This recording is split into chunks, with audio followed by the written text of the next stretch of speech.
사랑하고 축복합니다. 3월 16일 토요일입니다. 오늘 이 하루도 감사와 찬양으로 승리하는 믿음의 가족들 되시기를 축복합니다. 오늘 말씀은 하나님이 주신 권위라는 제목으로 함께 말씀을 나누고자 합니다.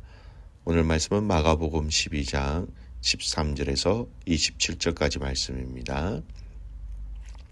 말씀을 봉독합니다. 그들이 예수의 말씀을 책 잡으려 하여 바리새인과 헤롯 땅 중에서 사람을 보내매 와서 이르되 선생님이여 우리가 아노니 당신은 참되시고 아무도 꺼리는 일이 없으시니 이는 사람을 외모로 보지 않고 오직 진리로서 하나님의 도를 가르치심이니이다.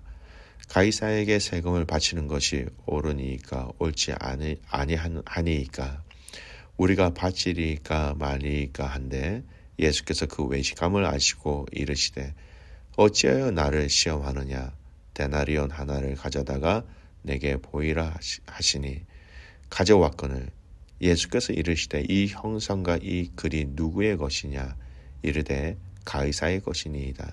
이에 예수께서 이르시되 가이사의 것은 가이사에게 하나님의 것은 하나님께 바치라 하시니 그들이 예수께 대하여 매우 놀랍게 여기더라.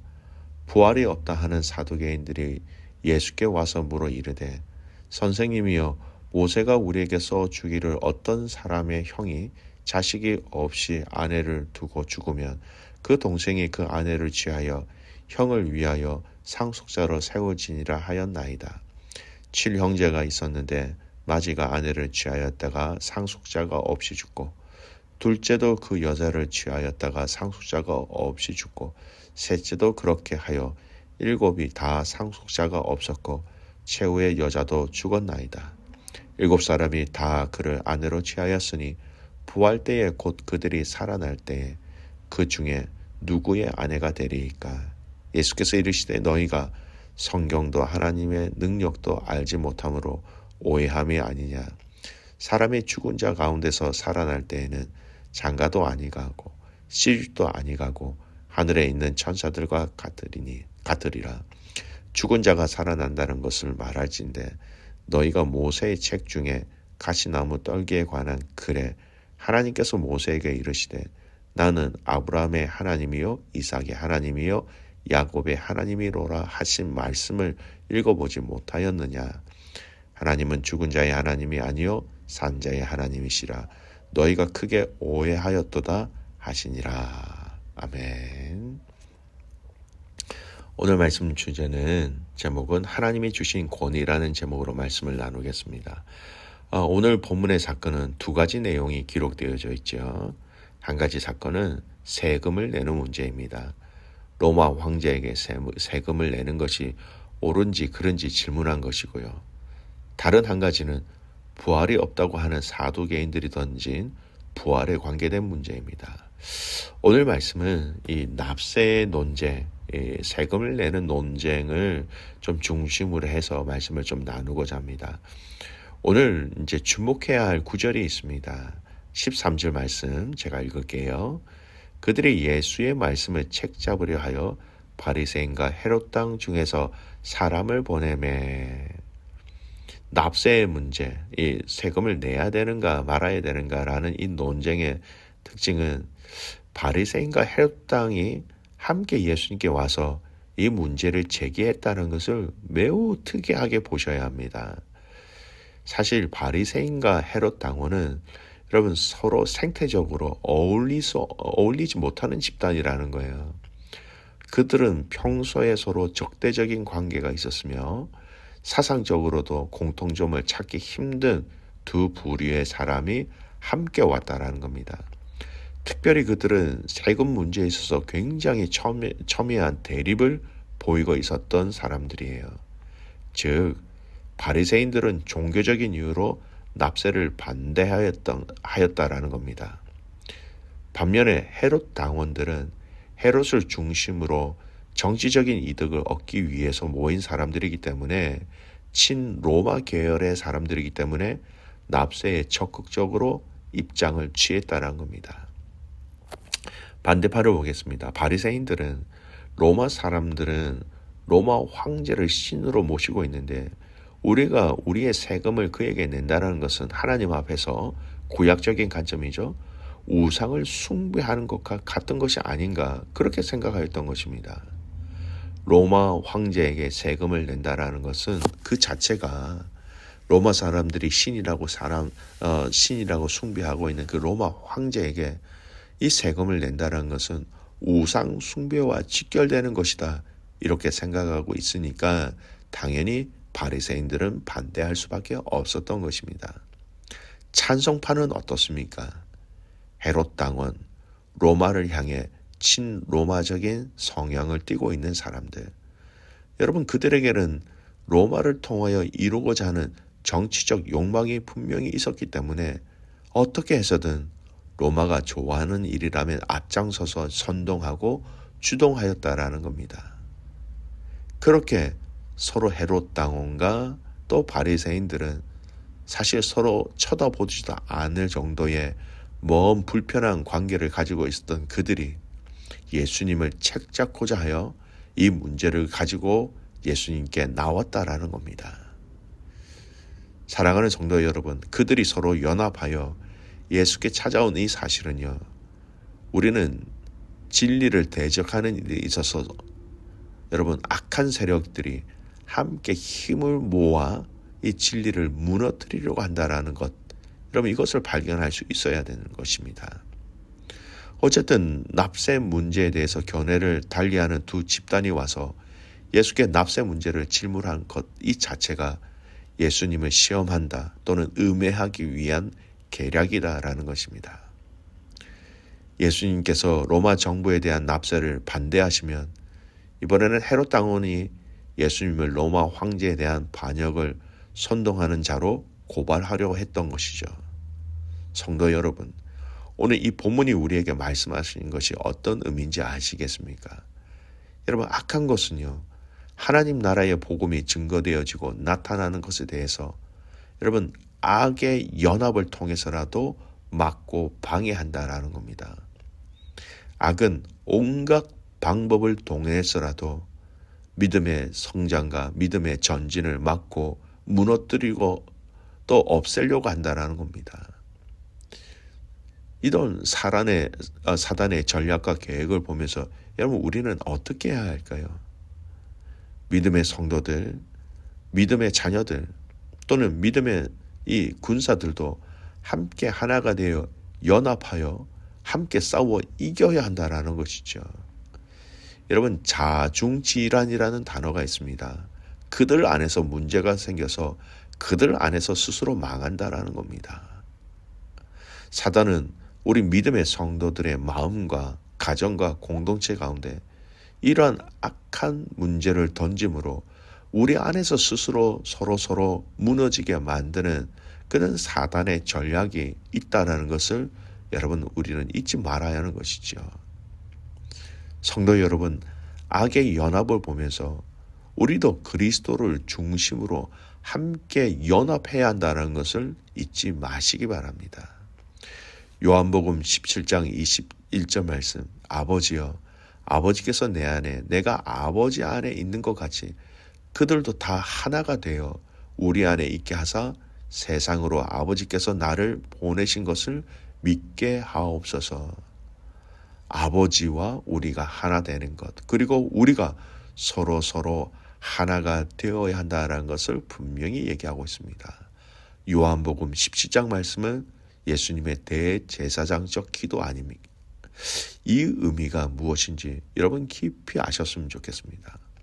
골로새서 2장 2절 말씀, 이는 그들로 마음의 위안을 받고 사랑 안에서 연합하여 확실한 이해의 모든 풍성함과 하나님의 비밀인 그리스도를 깨닫게 하려 함이니. 여러분 사랑 안에서 연합하여 확실히 이해의 모든 풍성함으로 사랑 안에서 연합하라라는 겁니다. 사랑하는 성도 여러분, 악한 것은 믿음의 성도들과 가정과 교회를 무너뜨리기 위해서 연합하고 있습니다. 여러분 절대 여러분도 혼자 영적 전쟁에 혼자 싸우지 마십시오. 연합하여 하나가 되어 싸우라고 말씀하십니다. 그리스도의 그 풍성한 연합을 통하여 우리도 함께 연합하여 승리하는 가족이 되어라. 그렇게 말씀하고 계시는 것이죠. 여러분, 악의 연합을 보면서 믿음의 성도들이 그리스도와의 연합, 그리고 그리스도와 연합된 자들이 또 함께 그리스도를 통하여 연합되어져 하나님의 승리를 맛보시는 가족들이 되시기를 축복합니다. 두 번째, 저희들이 살펴보아야 할 것은 예수님의 대답을 좀 보겠습니다. 우리 예수님은 가이사에게 세금을 바치는 것이 가한가? 라는 질문에 찬성도 반대도 아닌 제3의 대답을 하십니다. 16절 17절 말씀 보십시오. 가져왔거늘 예수께서 이르시되 이 형상과 이 글이 누구의 것이냐? 이르되 가이사의 것이니이다. 이에 예수께서 이르시되 가이사의 것은 가이사에게, 하나님의 것은 하나님께 바치라 하시니 그들이 예수께 대하여 매우 놀랍게 여기더라. 가이사의 것은 가이사에게, 하나님의 것은 하나님께 바치라고 대답하시므로 이번에도 그들의 관계를 벗어나셨을 뿐만 아니라 세상의 질서와 법도 함께 지켜야 할 것은 지켜야 한다라고 말씀하고 있습니다. 여러분, 신앙과 상충하지 않는다면 우리는 세상의 법도 하나님의 법도 함께 지켜야 한다라는 것이죠. 세상의 법이 얼마나 다양하게 많이 있습니까? 교통 질서, 경제 질서, 세상의 모든 질서와 그 과정을 힘써 지키는 것은 어떻게 보면 하나님과 전혀 상관이 없는 것 같지만 아닙니다. 그 질서를 세운 그 세상의 권위라고 얘기할 수 있는 그 질서를 여러분 누가 세웠습니까? 바로 이 모든 권위는 하나님께로부터 나왔다라는 것이지요. 로마서 13장 1절 말씀, 각 사람은 위에 있는 권세들에게 복종하라. 권세는 하나님으로부터 나지 않음이 없나니 모든 권세는 다 하나님께서 정하신 바라. 그 권위를 인정하는 것이 바로 하나님을 인정하는 방법이다라고 성경은 얘기하고 있습니다. 세상에 있는 그 권위가 하나님이 허락해 주신 권위라는 것을 잊지 말아야 합니다.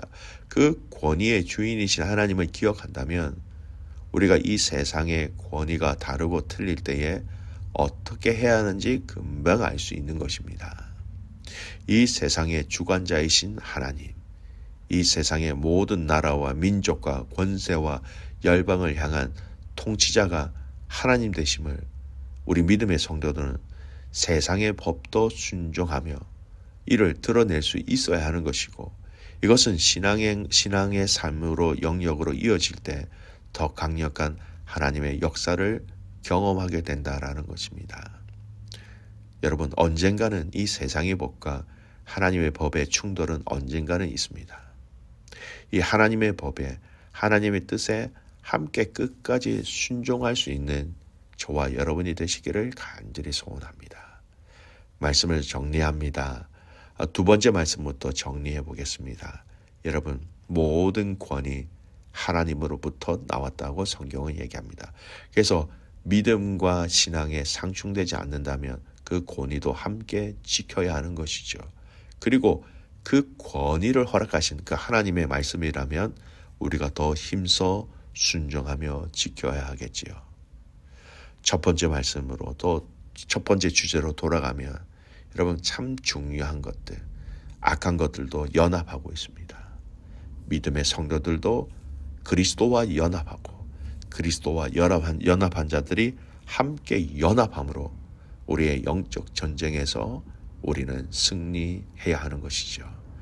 사랑하는 믿음의 가족들, 오늘 이 하루의 삶 속에 그리스도와의 연합, 믿음의 성도들과의 연합, 그리고 하나님의 것은 하나님의 것으로 세상에서 마땅히 감당해야 될 것들은 감당해 나갈 수 있는, 그래서 세상을 향하여 빛과 소금의 역할을 감당해 나갈 수 있는 귀한 성도들이 되시기를 주님의 이름으로 축복합니다. 아멘. 기도하겠습니다. 살아계신 하나님 아버지, 감사와 찬송과 영광을 올려드립니다. 하나님 아버지, 오늘도 우리가 하나님 앞에 하나님의 은혜 가운데, 하나님의 손 가운데 있음을 저희들이 믿고 감사를 드립니다. 오늘 이 말씀을 통하여 하나님, 우리가 하나님의 그 말씀 앞에 순종함을 통하여서 또 이 세상의 권세를 허락하신 그 하나님 앞에 또 세상의 법도 순종하며 하나님 그 하나님의 권위를 인정하며 살아가는 우리의 삶 되게 하여 주시옵소서. 하나님, 언젠가는 또 이 하나님의 법과 세상의 법이 상충할 것인데 그때 하나님의 법으로 하나님의 말씀으로 저희들이 끝까지 진리를 지켜낼 수 있는 귀한 성도들 되게 하여 주시옵소서. 악한 것들이 연합합니다. 그 연합에 승리하게 하시고 그 연합 가운데 믿음의 성도들이 함께 한 덩어리가 되어 하나가 되어 우리에게 주신 영적 전쟁에서 승리하게 하시고 주신 사명을 감당케 하여 주시옵소서. 오늘 저녁에 있을 말씀 사경회를 위해서 놓고 기도합니다. 하나님, 우리에게 은혜를 주셔서 주님의 말씀을 함께 먹고 마심으로 인하여 말씀으로 하나가 되는, 말씀으로 연합되는, 말씀으로 함께 악한 것들과 싸워 이기는 성도와 교회가 되게 하여 주시옵소서. 내일 드려질 예배도 말씀 사경회로 이어집니다. 말씀으로 주님 우리에게 이야기하시고 말씀으로 깨닫게 하시고 말씀으로 주님 앞에 나아가는 모든 믿음의 가족들의 예배가 되게 하여 주시옵소서. 그렇게 하실 주님을 신뢰하며 살아서 역사하시는 예수님의 이름으로 기도드리옵나이다. 아멘.